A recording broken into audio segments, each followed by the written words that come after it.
SNX Marathi, Siddheshwar news express, सत्यासाठी SNX सोबत।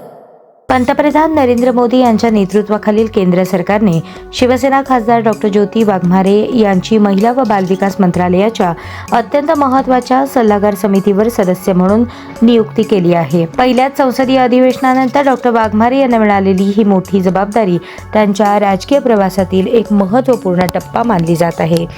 भारतीय संसदीय कार्य मंत्रालयाने 17 ऑगस्ट 2026 रोजी जारी केलेल्या अधिसूचनेद्वारे या नियुक्तीची घोषणा केली। मुख्य नेत्यांच्या हस्ते पत्राचा स्वीकार या महत्त्वपूर्ण निवडीचे अधिकृत पत्र शिवसेना मुख्य नेते आणि महाराष्ट्राचे मुख्यमंत्री एकनाथ शिंदे यांच्या हस्ते स्वीकारण्यात आले।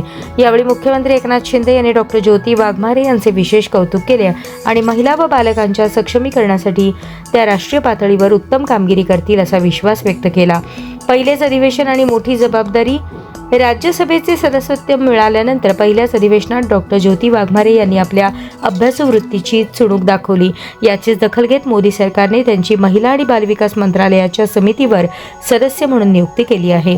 देशातील महिलांचे आरोग्य, सुरक्षा आणि बालकांचा विकास या विषयावर ही समिती धोरणात्मक सल्ला देण्याचे काम करते। या नियुक्तीबद्दल डॉक्टर ज्योती वाघमारे यांच्यावर राजकीय आणि सामाजिक स्तरातून अभिनंदनाचा वर्षाव होत आहे।